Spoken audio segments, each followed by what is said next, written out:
আমি দুইবার তিনবারে হয়ে গেছে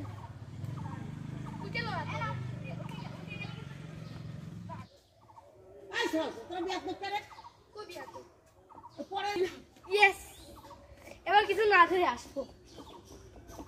আল্লাহ আল্লাহ আল্লাহ আল্লাহ